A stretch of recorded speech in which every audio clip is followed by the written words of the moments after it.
வணக்கம் அன்பிற்கினிய சிறுகதை நேசர்களே. இன்றைய சிறுகதை நேரம் பகுதியினிலே ஒரு பகல் நேர பாசஞ்சர் வண்டியில் என்கின்ற தலைப்பிலே கதாசிரியர் திரு ஜெயகாந்தன் அவர்கள் எழுதிய சிறுகதையினை காண இருக்கின்றோம். மிகவும் புதுமையான முறையில், புரட்சிகரமான முறையில் கதை எழுதுவதில் பிரபலமான பெயர் பெற்ற ஜெயகாந்தன் அவர்கள் இந்த கதையினிலே ஒரு தாழ்ந்த ஜாதியில் பிறந்து சிறுவயதிலேயே இராணுவத்துக்கு சென்றுவிட்ட ஒருவனுடைய வாழ்க்கை, அவன் இனி வேலை செய்ய லாயக்கில்லை என்று திரும்ப வரும்பொழுது என்ன நடக்கிறது, அவன் யாரை சந்திக்கிறான், அவன் வாழ்க்கை எப்படி திரும்புகிறது என்பது போன்ற ஒரு திருப்பங்களை மையப்படுத்தி மிக அழகாக எழுதியிருக்கிறார். நாம் இப்பொழுது நேரடியாக கதைக்குள் செல்வோம் நேயர்களே. அது 2ஆம் உலக மகா யுத்த காலம். அப்பொழுது யுத்தம் நடந்து கொண்டிருந்தது, முடியவில்லை. ஆனால் பட்டாளத்துக்கு போயிருந்த அம்மாசி ஊர் திரும்பிவிட்டான். அவன் விருப்பத்துக்கு புறம்பாக அவன் வீட்டுக்கு அனுப்பப்பட்டான். அவன் இராணுவத்துக்கு இனிமேல் உபயோகப்பட மாட்டானாம். அவன் இப்பொழுது இராணுவ வாழ்க்கை மென்று எரிந்த சக்கை. அவனது வருகையை எதிர்பார்த்து வரவேற்கவோ கொண்டாடவோ அந்த கிராமத்தில் அவனுக்கு யாருமே இல்லை. அது அவனுக்கு தெரியும். எனினும் வேறு வழியின்றி தான் வெறுத்து உதறிவிட்டு போன அந்த தாழ்ந்த சேரிக்கு அவன் திரும்ப வேண்டிய கட்டாயம். அம்மாசி போரை கைப்பிடித்து இராணுவத்தை புக்ககமாக கொண்டிருந்தான். வேற்று நாடுகளில் விதேசி மனிதரிடையே திரிகின்ற அனுபவத்தை அவனை ஜாதி அறிந்து தள்ளினள் என்று விளக்கி வைக்காத வெறிந்த உலகத்தோடு உறவாடும் இராணுவ வாழ்க்கையை அவன் நேசித்ததில் ஆச்சரியமில்லை. தாழ்ந்து கிடந்த இந்திய சமுதாயத்தால் தாழ்த்தி வைக்கப்பட்ட தனது சமூக வாழ்க்கையின் சிறுமையை வெறுத்தே முதல் மகா யுத்த காலத்தில் பட்டாளத்தில் சேர்ந்து 18 வயதிலேயே கடல் கடந்து செல்லும் பேற்றினை அடைந்தவன் அம்மாசி.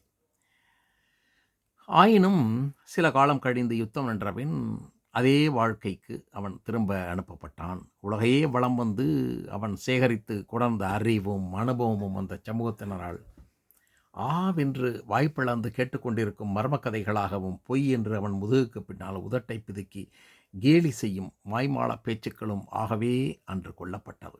அவ்வாறு அவர்களோடு ஒட்டியும் ஒட்டாமலும் பட்டும் படாமலும் வாழ்ந்து கொண்டிருந்த அம்மாவாசியை மீண்டும் பொன்னான சந்தர்ப்பமாய் வந்து வழிய அழைத்தது 2வது உலக மகா யுத்தம். 40 வயதுக்கு மேல் மீண்டும் அவனுக்கு இராணுவ வாழ்க்கை.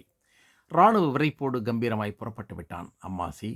யுத்த களத்திலே மார்போடு இறுக்கி பிடித்த யந்திர துப்பாக்கியை தாங்கி எதிரிகளோடு போராடி கொண்டிருக்கையில் எதிரிகளின் குண்டுவீச்சுக்கு அவன் இலக்கானான்.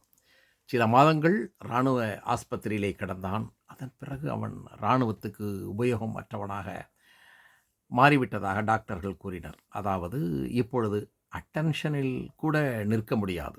யந்திர துப்பாக்கி 2 கரங்களிலும் தாங்கி அணைத்து பிடித்து சுடும்போது எப்படி உடலும் கரமும் அதிர்ந்து நடுங்குமோ அதுபோல் எழுந்து நின்ற வெற்று உடம்பே நடுங்கிக் கொண்டிருந்தது அவனுக்கு.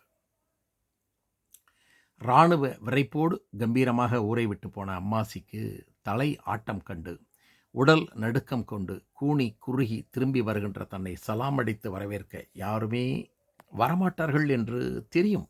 இருப்பினும் அவன் வந்தான்.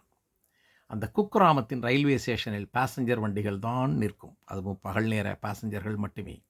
ஆனால் சில சமயங்களில் பல காரணங்களின் நிமித்தம் அந்த பகல் நேர பாசஞ்சரை முந்திக்கொண்டு இரவு வந்துவிடும்.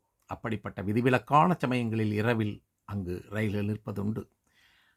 அப்படி ஒரு சமயத்தில் நேற்று இரவு வடக்கே இருந்து வந்த அந்த பகல் நேர பாசஞ்சர் வண்டி இந்த ஒற்றை பிரயாணி ஆன அம்மாசியை மட்டும் இறக்கிவிட்டவன் ரயில்வே ஸ்டேஷனில் கொஞ்சம் நஞ்சம் இருந்த வெளிச்சத்தையும் வாரி சுருட்டி கொண்டு போய்விட்டது.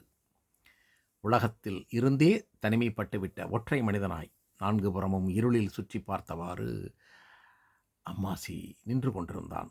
பிறகு தனக்கு முன்பின் அறிமுகமில்லாத ஊரில் திரிவது போல் கேன்வாஸ் பேக் பையுடன் பிறந்த ஊருக்குள்ளே சுற்றி பார்த்தான். அப்புறம் ஊருக்கு வெளியே வந்து தன்னை ஒதுக்கி வைத்திருக்கும் சேரியை தூரத்திலிருந்தே பார்த்தான். மனம் இல்லாமல் தானே சேரியை நோக்கி நடந்து கொண்டிருப்பதை உணர்ந்து ஒரு நிமிஷம் நின்றான். வாய்க்கால் மதகு என்ற சேரியின் எல்லைக்கு வந்து விட்டோம் என்று தெரிந்தபோது மேலே நடந்து சென்று சேரிக்குள் போய் யாரை பார்த்து யாரோடு உறவாடுவது என்றெல்லாம் யோசிப்பதற்காக மதகு கட்டையின் மீது சுமையை இறக்கி வைத்துவிட்டு சற்று உட்கார்ந்தான். காலடியில் வாய்க்கால் நீர் சலசலத்து ஓடிக்கொண்டிருந்தது. அவன் தலைக்கு மேல் சில்வண்டுகளின் நச்சரிப்பு ரீங்கரித்துக் கொண்டிருந்தது. மினுக்கட்டாம்பூச்சிகள் மொய்த்து கொண்டிருந்தன. தூரத்தில் தெரியும் சேரியில் சிறு வெளிச்சமும் புகையும் குழந்தைகளின் அழுகுரலும் ஒரு கிழவியின் ஒப்பாரி சத்தமும் லேசாக கேட்டுக்கொண்டிருந்தது. அம்மாசிக்கு திடீரென தன்னுடைய தாயின் நினைவு மனதிலே வந்தது. இதே மதகு கட்டையின் மீது எத்தனை முறை அவன் உட்கார்ந்திருக்கிறான். சலசலத்து ஓடும் இந்த வாய்க்கால் தண்ணீரில் அவன் தாய் புல்லுக்கட்டை போட்டு அலசி கொண்டிருக்கும் போதெல்லாம் வெறும் கோவணத்துடன் சின்னஞ்சிறு பையனாய் கையில் ஒரு கரும்பு துணுடன் நின்று கொண்டிருந்த நாட்கள் எல்லாம் அவனுக்கு நினைவுக்கு வந்தது. அவன் தாய்க்கு அன்று இருந்த ஆசையெல்லாம் தன்னுடைய மகன் வளர்ந்து ஒரு கண்ணாலம் கட்டிக்கிட்டு 4 பேரை போல பயிர்த்தொழில் செய்யணும், மாடு மேய்ச்சி வாழ்ந்தா போதும்னு நினச்சிக்கிட்டு இருந்தா. காலத்தினுடைய கட்டாயம் பட்டாளத்துக்கு போனான். அங்கே இருந்தப்பவே அவள் செத்து போயிட்டா. அவளுக்காக அவன் அழக்கூட இல்லை. அம்மாசியை பொறுத்த வரைக்கும் மரணங்கிறது ஒரு பெரிய விஷயமே கிடையாது. ஏன்னா அவன் சாவுகளின் கோரங்களோடு நெருங்கி உரையாடியவன். அப்படிங்கிறப்போ இப்போது அவனுக்கு கொடுமையாக இருந்துச்சு. உயிர் வாழ்பவன் உபயோகமற்று வெறும் உயிர் சுமக்கும் காரியம்தான். சண்டையிலே நாம் செத்து போயிருக்கலாம் என்று அவனுடைய மனதிலே எண்ணங்கள் தோன்றிக் கொண்டிருந்தது. அப்படி இருக்கும் பொழுது அங்கே ஒரு கட்டை வண்டி ஒன்று கிரீச் கிரீச் என்ற ஒளியுடன் வந்து கொண்டிருப்பது தெரிந்தது. அவனுடைய மடியில் இப்பொழுது சில 100 ரூபாய்கள் இருக்கின்றன. 50 வயதுக்கு உள்ளாக அடைந்துவிட்ட முதுமையையும் வெறுமையும் அனுபவிப்பதை விட மரணம் சுகம் என்று அவன் மனதுக்கு தோன்றியது. வண்டி கிட்டே வரும் பொழுது ஒரு பெண்ணின் குரல், சும்மா கடை, அந்த ஒரு யாரோ ஆள் ஒன்று உட்காந்துக்கின்னு இருக்காங்க என்று தன்னை குறித்து எச்சரித்த ரகசிய குரலிலிருந்து ஏதோ வாலிப சேஷ்டை என்று யூகித்து கொண்ட அம்மாசி தனது பிரசன்னத்தை என்று உணர்த்தினான். யாரையாது மதுவு மேலே என்று வண்டிக்காரன் குரல் கொடுத்தான். அசலூருங்க, மடுவங்கரைக்கு போகிறேன் என்று பதில் கொடுத்தான். சற்று தூரம் அந்த வண்டி சென்றதும் அந்த பெண் பிள்ளை சிரிக்கின்ற ஒளி காதில் விழுந்தது. வயசு? நான் வீணாக எதையோ நாடி வாழ்க்கையும் வெறுத்து ஓடி என்ன பயனை கண்டுவிட்டேன். சற்று முன் தன்னை கடந்து போன இளமையின் கலகலப்பு, கடந்து போன தனது இறந்த காலமே தன்னை பார்த்து சிரிப்பது போல் இருந்தது அவனுக்கு. வயசு அதெல்லாம் தான் பிடிச்ச எனக்கு தான் இருந்திருக்கு. 18 வயசு, 20 வயசு, 30, 40 எல்லாத்தையும் கடந்து வந்தாச்சு. அப்போதை கவனிக்காமல் நான் ஓடினேன். அதோட பெருமை எனக்கு தெரியல. ஓடினேன் ஓடிக்கிட்டே இருந்தேன். மனுஷங்க என்னதான் சாதி மதம்னு ஒதுக்கி வச்சா கூட கடவுள் கருணையோட எல்லாருக்கும் சமமாக கொடுத்துருக்கிற வயசையும் வாலிபத்தையும் எட்டி உதைச்சிட்டு என்ன வேகமாக ஓடினையானா. ஓடிக்கிட்டு இருக்கிறப்பவே அது என்கிட்டேருந்து ஓடிக்கிட்டு இருக்குன்னு அப்போ தெரியல. நான் ஓடுறதுக்கே அந்த வயசு திமிரு தானே காரணமாக இருந்துச்சு. ஓடி ஓடி ஓஞ்சி போனதுக்கப்புறம் இப்போ தான் தெரியுது. அப்பா எல்லாம் போட்டுதுரா சாமின்னு, என்ன லாபம் என்று தன்னுள் அவலமாய் அழுது முனை கொண்டிருந்தான் அம்மாசி. அப்பொழுது சேரியைச் சேர்ந்த முண்டாசு கட்டிய ஒருவன் வாயில் சுருட்டின் நெருப்பு கனிய காற்றையே நாற்றப்படுத்தும் புகையுடன் இருண்ட வழியில் பயத்தை விரட்ட உரத்த குரலில் பாடிக்கொண்டே வந்தான். மதகின் மீது உள்ள அந்த உருவத்தை தூரத்திலிருந்து பார்த்ததும், யாரது என்று திகிலடித்த குரலில் கேட்டவாறு பாட்டு நின்றது போலவே அவனும் நின்றான். ஆளுதான் உட்கார்ந்திருக்கேன், பயப்படாத என்று எழுந்து நின்று பூமியில் தன் பூட்ஸ்காலை தேய்த்து ஓசை காட்டினான் அம்மாசி. முண்டாசு கட்டிய ஆள் அடையாளம் கண்டுவதற்கு நெருங்கி வந்து யாரது என்று வினையவையாரை பார்த்தான். அந்த நிமிடம் அம்மாசிக்கு தன் ஒன்றுவிட்ட தங்கச்சி காசாம்பூவின் நினைவு வந்தது. அவள் கணவன் சடையாண்டியின் பெயரை சொல்லி, அவங்கள தேடி வெளியூர்லேருந்து வந்திருக்கேன். சடையாண்டிக்கு ரயில்வே போட்டு வேலை கிடச்சிது, அவன் பட்டணத்துக்கு போட்டானே, பொஞ்சாதியும் கூட்டிக்கின்னு போயிட்டான், தெரியாதா உனக்கு என்று முண்டாசுக்காரன் கூறியதும் அவனுக்கு சற்று ஏமாற்றமாய் இருந்தது. இனியும் அந்த சேரிக்குள் போவதற்கு, திரும்ப வருவதற்கு அவனுக்கு காரணம் கிடைத்து விட்டது.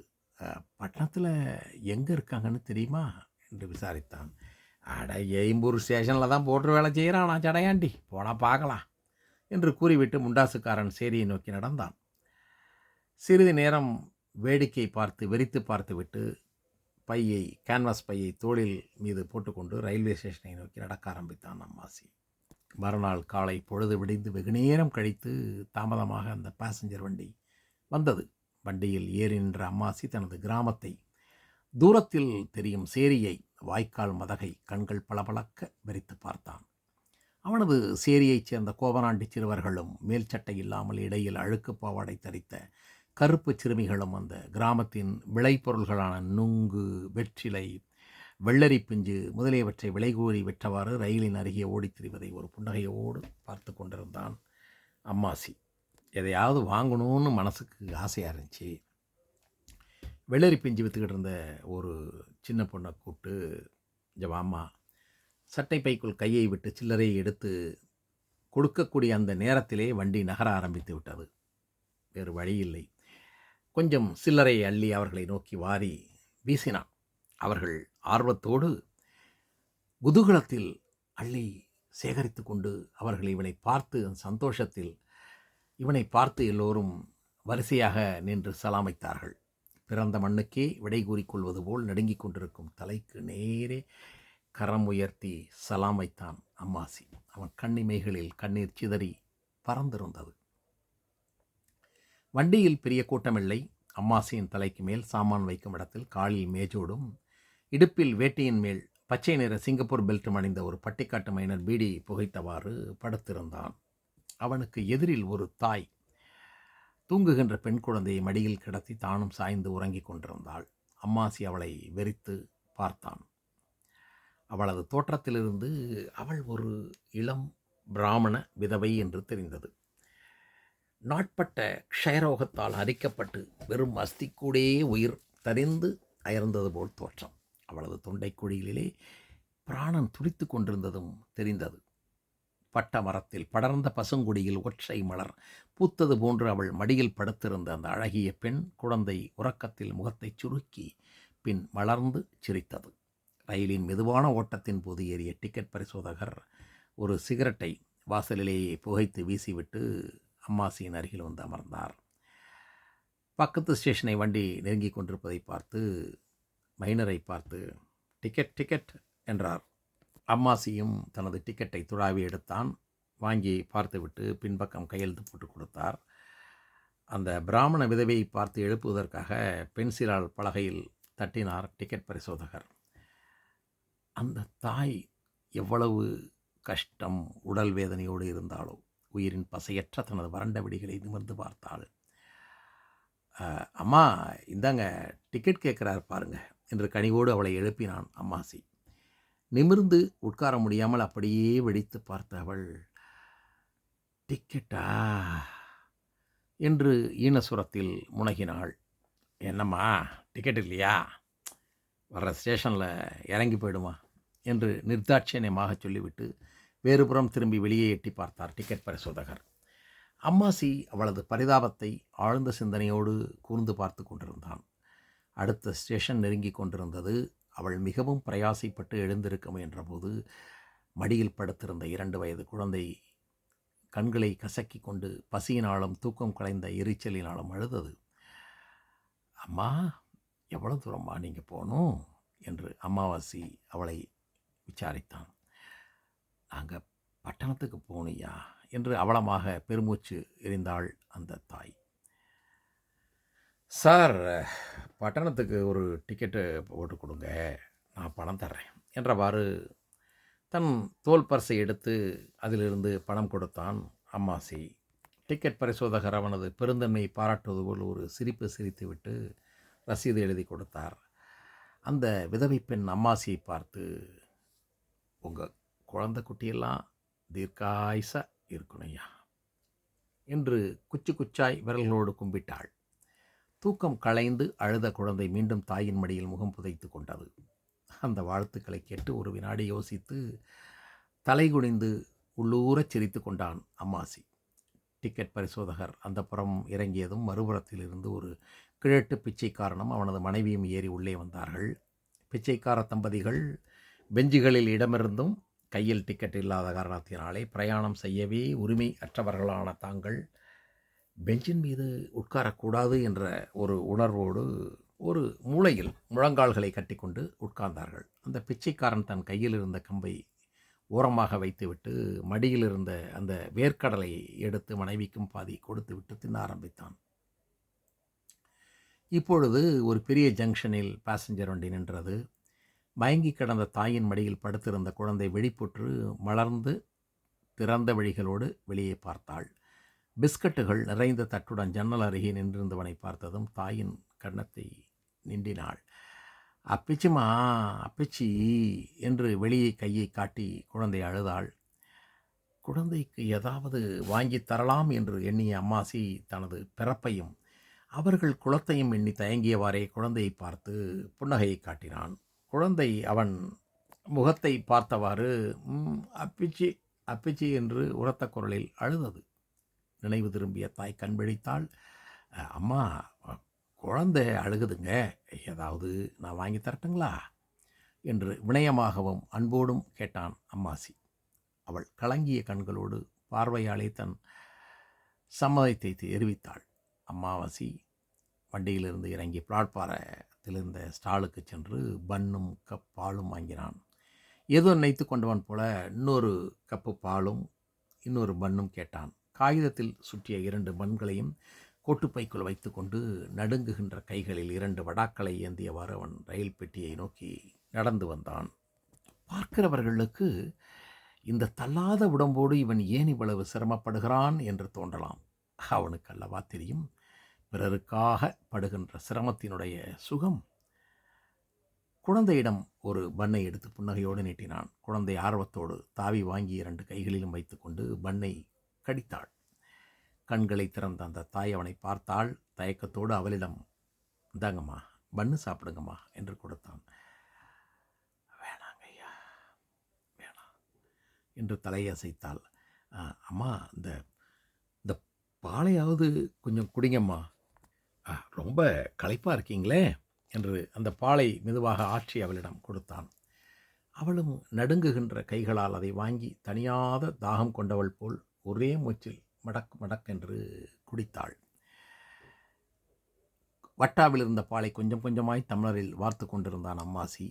அவள் அடங்காத பசியும் தனியாத தாகமும் தீராத சோர்வும் கொண்டிருக்கிறாள் என்று உணர்ந்த அம்மாசி குழந்தைக்காக வாங்கி வந்த பாலையும் அவளுக்கே ஆற்றி கொடுத்தான். அவள் அதில் பாதியை குடித்த பின், போதியா போதும் என்று களைப்பு மேலிட்டவளாய் சாய்ந்து கண்களை மூடிக்கொண்டாள்.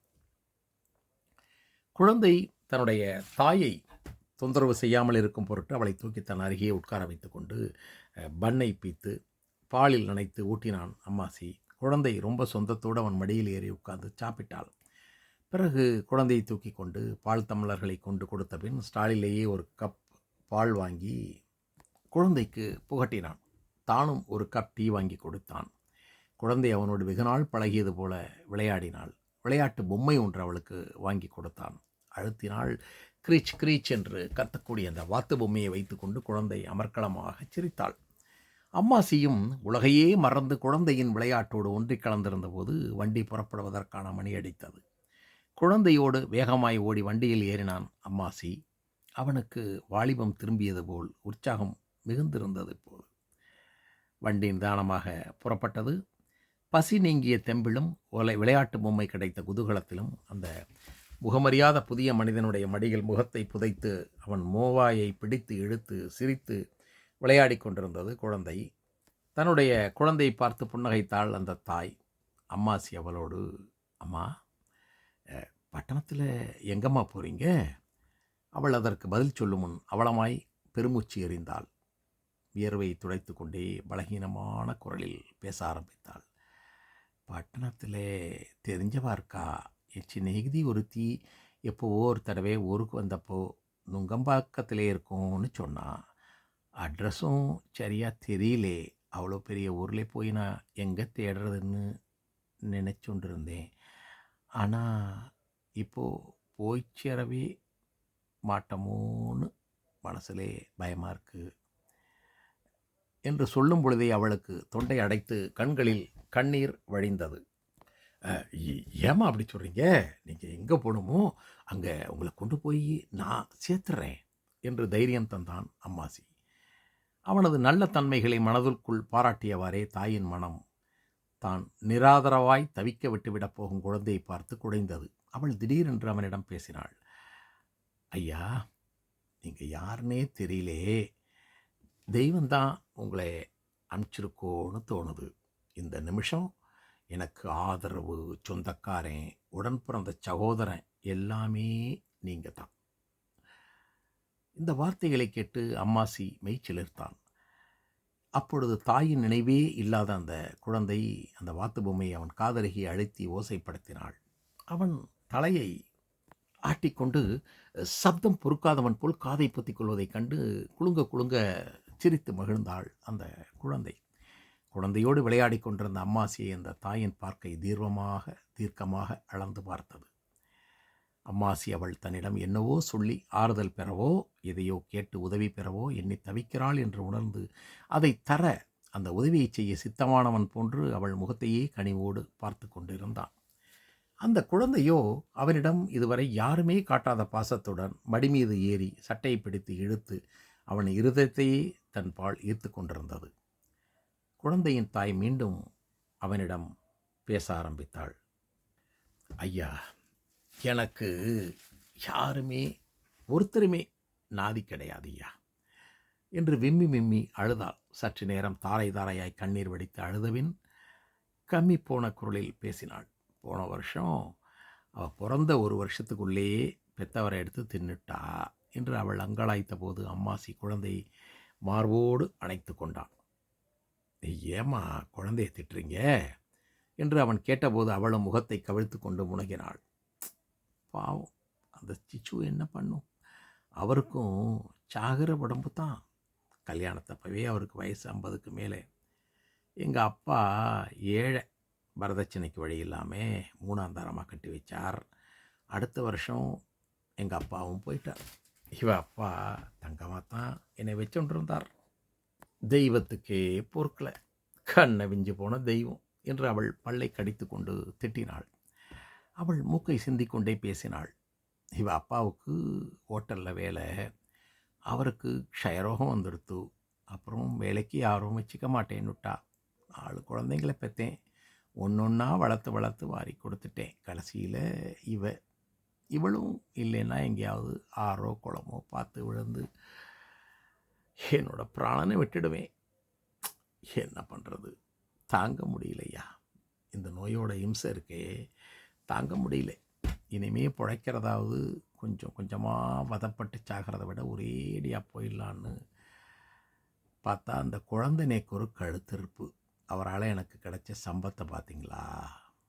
இந்த கழுத்திருப்பும் இந்த பிராணவஸ்தையும் தான் என்று கோபத்தாலும் விரக்தியாலும் அவள் உடம்பில் ஒரு படபடப்பு தொற்றிக்கொள்ள பேச முடியாமல் மூச்சு இழைக்க வெறித்து பார்த்தவாறு மௌனமானாள். பேசஞ்சர் வண்டி ஏகமாக இறைச்சலிட்டு கொண்டு ஓடிய போதும் அந்த பெட்டிக்குள் ஒரு அமைதியே நிலவுவது போல் தோன்றியது. அவளது சிரம் இடமும் வளமும் கொளகொளத்து ஆடிக்கொண்டிருந்ததை கண்ணுற்ற அம்மாசி அவள் செத்து கொண்டு இருக்கிறாளோ என்று ஒரு வினாடி திடுக்கிட்டான். நல்ல வேளை அவள் தன் உடலிலோ மனதிலோ விளைந்த வேதனை தாங்க மாட்டாமல் உதட்டை கடித்தவாறு முகத்தை சுளித்து கொண்டே கண் திறந்தாள்.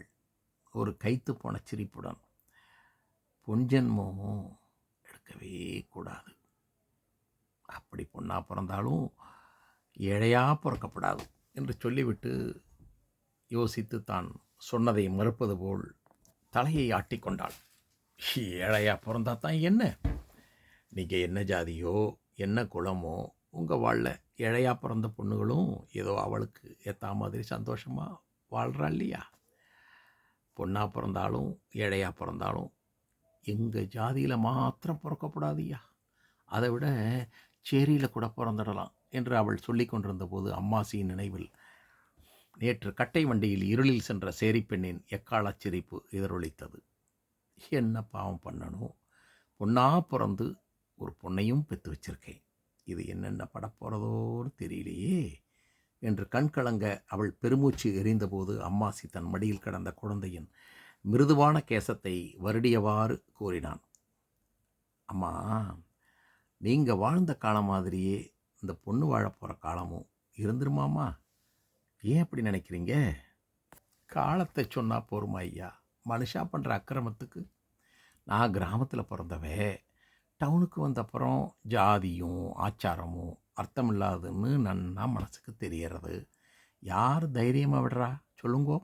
நீங்கள் யார் எவருன்னு கேட்காம, ஐயோ பாவம் ஒருத்தி மயங்கி கிடக்காளேன்னு பால் வாங்கிட்டு இருந்து கொடுத்தீள், நானும் சாப்பிட்டேன். இதே 4 மனுஷா மத்தியில் என்னால் செய்ய முடியுமோ? செய்வேனா? நகர்ந்துக்கோ நகர்ந்துக்கோன்னு தான் சீலம் கொழிச்சிருப்பேன். என்ன காரணம்? என்ன காரணம்னு எனக்கே புரியாத 4 மனுஷா என்ன சொல்லுவாளோங்கிற காரணம்தான். அந்த 4 மனுஷா பயம்தான் எல்லார்கிட்டையும் இருக்குது. வேறு என்ன காரணம், என்ன மண் இருக்குது? இந்த மாதிரி நிராதரவான நிலையில் இருந்தால் அந்த 4 மனுஷால 3 மனுஷா அப்படித்தான் நடந்துப்பா. இல்லைன்னா ஜாதியையும் ஆச்சாரத்தையும் ஏதாவது ஒரு காரணத்தோட எல்லாரும் மனப்பூர்வமாக நிஜத்துக்கு ஏற்றுன்னு இருந்தாக்கா அது எப்போவோ மாறி போயிருக்கும். ஒவ்வொருத்தரும் அதை பொய்யா ஒப்புக்கு போலியாக ஏற்றுக்கிட்டு இருக்கிறதுனாலத்தையும் அது இன்னமும் வாழ்ந்துண்டு என்னை போல ஏழைகளோட கழுத்தை அறுத்துன்ருக்கு. சற்று நேரத்துக்கு முன் அருந்திய பாலினால் கிடைத்த தெம்பினாள் மாலை நேர குளிர்ந்த காற்றும் தொடர்ந்து சில நிமிஷங்கள் பேச சக்தி அளித்தது. பிறகு அவளுக்கு மூச்சு திணறியது. இந்த பேச்சுக்கு பிறகும் என்ன சொல்வது என்று நினைத்தாலோ என்னவோ பேசவே இல்லை. மிகவும் அவசரத்தோடு அவள் நிமிர்ந்து உட்கார்ந்தாள். இவ்வளவு பேசுகிறியே, நீயாவது அந்த ஜாதிக்கட்டை மீறி ஏதாவது செஞ்சிருக்கியான்னு நீங்கள் கேட்கலாம். ஆனால் இது வரைக்கும் நான் செய்யலை. செய்கிற மாதிரி என்னை வளர்க்கலை. ஆனால் நான் செய்ய போகிறேன். ஆமாம், எனக்கு கிடைச்ச தண்டனை என்னுடைய மகளுக்கு கிடைக்காம இருக்கணும் இல்லையோ, நான் செய்யத்தான் போகிறேன் என்று பலமான தீர்மானத்தோடு யார் மீதோ பழி தீர்த்து கொள்வது போல் உதட்டை கடித்தவாறு தலையாட்டி கொண்டாள். இதற்கிடையே ரயில் வேக வேகமாக ஓடிக்கொண்டிருந்தது. திடீரென நெஞ்சை அழுத்தி கொண்டு ஓங்கரித்து அந்த பெண்மணி வாந்தி எடுத்து விட்டாள். 2 மணி நேரத்துக்கு முன் குடித்த பால் முழுவதும் ஜீரணமாகாமல் வெளிவந்தது. மடியில் இருந்த குழந்தையை பெஞ்சின் மீது உட்கார வைத்துவிட்டு அம்மாசி எழுந்து நின்று அவள் தலையை கெட்டியாக பிடித்து கொண்டான். மூளையில் உட்கார்ந்திருந்த பிச்சைக்கார கிழவி எழுந்து ஓடி வந்தாள். அவள் கையில் இருந்த தகரக் குளவையை பார்த்ததும் தண்ணீர் கொண்டு வரச் சொன்னான் அம்மாசி. கிழவி பாத்ரூமில் இருந்து தண்ணி கொண்டு அவள் முகத்தை துடைத்துவிட்டு 2 மிடறு தண்ணீர் புகட்ட முயன்றாள். தண்ணீர் கடைவாயில் வழிந்தது. தண்ணீரோடு ஒரு கோடு இரத்தம் கடைவாசியிலும் நாசி துவாரத்தில் இருந்தும் வழித்தது. ஐயோ, இரத்தம் வருதே என்று கிழவி அலறினாள். அம்மாசி தனது மேல் கோட்டால் இரத்தத்தை துடைத்து அந்த பெஞ்சின் மீது அவளை மெல்ல சாய்த்து படுக்க வைத்தான். அவளுக்கு கையும் காலும் ஜில்லிட்டிருந்தது. முதுகில் மட்டும் சூடு இருந்ததை அவளை பெஞ்சின் மீது கிடத்தும் போது உணர்ந்தான் அம்மாவாசி. அவளை படுக்க வைத்த பின் குழந்தையை தூக்க அவள் அருகில் உட்கார வைத்தான். குழந்தை தாயின் மார்பில் முகத்தை சாய்த்து கொண்டு அவளை பார்த்து சிரித்தாள். குழந்தையின் தாய் அம்மாசியின் பக்கம் கை நீட்டினாள். பெஞ்சின் அருகே முழந்தாளிட்டு உட்கார்ந்திருந்த அம்மாசியின் கையை இறுக பிடித்து கொண்டு ரகசியம் பேசுவது போன்ற குரலில் அவள் சொன்னாள், நீங்கள் யாராக இருந்தாலும் எனக்கு தெய்வம் மாத்திரி அடுத்த ஸ்டேஷனில் இந்த உடம்பை இறக்கி என்ன செய்யணுமோ தயவு பண்ணி செஞ்சிருங்கோ. செய்வேளா என்று கேட்டபோது எவ்வளவோ மரணங்களை கண்முன்னால் சந்தித்திருந்த அம்மாசி கூட கண்ணீரை அடக்க முடியாமல் முகத்தை மூடிக்கொண்டான். உதவின்னு கேட்காமலே செய்கிற மனுஷா நீங்கள். நான் ரொம்ப நாழியாக சொல்ல நினச்சிருந்ததை சொல்லிடுறேன். இவளை, இந்த குழந்தைய, அவள் கண்களில் நிறைந்த கண்ணீர் காதோரமாய் வழிந்தது. உங்கள் குழந்தையா வளர்க்கணும். அவள் நன்னா வாழ்ந்துருவாங்கிற நம்பிக்கை எனக்கு வந்துடுத்து. என் குழந்தைய உங்கள் குழந்தையில ஒருத்தியா வளர்ப்பீங்களா ஐயா என்று மலர்ந்த முகத்தோடு அவன் கையை இறுக பற்றி கொண்டு கேட்டாள் அந்த தாய். அவன் அவளை கும்பிட்டான். அவள் பிடி அவன் மணிக்கட்டின் மேல் இறுகி இருந்தது. ஒரு திறமையற்ற நடிகை உயிர் விடுகின்ற காட்சியில் நடிப்பது போல் முகத்திலுள்ள புன்முறுவல் மறையும் முன் அவள் கண்களை மூடிக்கொண்டாள். மெல்ல மெல்ல அவளது வாய் திறந்தபோதும் உதட்டின் மீது ஒரு ஈ வந்து அமர்ந்தபோதும் தான் அவள் உயிர் வாழ்க்கை சம்பூர்ணம் எய்து விட்டது என்பதை அறிந்த அம்மாசி எழுந்து தலைகுனிந்து நின்றான். ஏதோ ஒரு சின்ன ஸ்டேஷனில் வண்டி நின்றதும் பிச்சைக்கார கிழவி ஓலமிட்டதைத் தொடர்ந்து அந்த பெட்டியை கும்பல் சூழ்ந்தது. கும்பலை விலக்கி கொண்டு ஒரு ரயில்வே அதிகாரி உள்ளே நுழைந்தார். 3ஆம் நாள் மதியானம் அந்த சின்னஞ்சிறு ரயில்வே ஸ்டேஷனில் தெற்கே இருந்து வரும் பகல் நேர பாசஞ்சர் வண்டிக்காக கையில் குழந்தையுடன் காத்திருந்தான் அம்மாசி. தன் தாய்க்கு செய்ய தவறிய ஈமக்கடன்களை எல்லாம் நேற்று ஒரு தாய்க்கு செய்துவிட்டு வாழ்க்கையில் தனக்கு கிடைத்திருக்கும் பொக்கிஷம், ஆம், அந்த பொக்கிஷம் போல் கிடைத்த அந்த குழந்தை இரவெல்லாம் மார்போடு அணைத்து கொண்டு அந்த ரயில்வே ஸ்டேஷனில் காத்திருந்தான் அம்மாசி. இன்று சரியான நேரத்திலேயே அந்த பாசஞ்சர் வண்டி வந்து நின்றது. தலையும் உடம்பும் ஆட்டம் கண்டுவிட்ட அம்மாசி குழந்தையோடு தனது பைச்சுமையையும் ஒன்றாய் எடுத்துச் செல்ல முடியாமல் முதலில் குழந்தை ஜன்னல் வழியாக ஒரு அம்மாளிடம் கொடுத்துவிட்டு பையை தூக்கி கொண்டு உள்ளே சென்றான். எல்லோரும் குழந்தையையும் கிழவனையும் மாறி மாறி பார்த்தார்கள். இந்த கிழவனுக்கு இவ்வளவு அழகான குழந்தையா, என்ன உறவு என்று நினைத்தார்களோ என்னவோ. பொண்ணு மவளா பேத்தியா என்று விசாரித்தால் ஜன்னல் வழியாக குழந்தையை வாங்கிய அந்த அம்மாள். பிள்ளையே பெறாத அம்மாசி ஒன்றுமே யோசிக்காமல் உடனே பேத்தி என்று பதில் சொன்னான். குழந்தையின் கன்னத்தில் செல்லமாய் தட்டியவாறே மீண்டும் வந்த அம்மாள், என்ன பேரு என்று வினவினாள். கூ என்று ரயில் கூவி சிரித்தது. குழந்தையின் பெயரை தாயிடம் கேட்க மறந்து விட்டோமே என்று யோசித்த அம்மாசி ரயிலின் கூவல் நின்ற அதே வினாடியில் தான் கண்டுபிடித்த பெயரை பிரகடனம் செய்தான். பாப்பாத்தி. பாப்பாத்தி, பொருத்தமான பேர் தான் என்று சிலாகித்தாள் அந்த அம்மாள். பொருத்தமோ இல்லையோ, இனிமே அதுதான், அந்த ஒரே ஒரு பெயர் தான் அந்த குழந்தைக்கு என்பதோடு இந்த சிறுகதை முடிகிறது. என்ன நண்பர்களே, ஜெயகாந்தன் ஐயா அவர்கள் எழுதிய இந்த சிறுகதை உங்களுக்கு பிடித்திருக்கிறதா? மீண்டும் நல்லதொரு சிறுகதையோடு உங்களை சந்திக்கிறேன். நன்றி, வணக்கம், வெல்க தமிழ், வாழ்க வளமுடன்.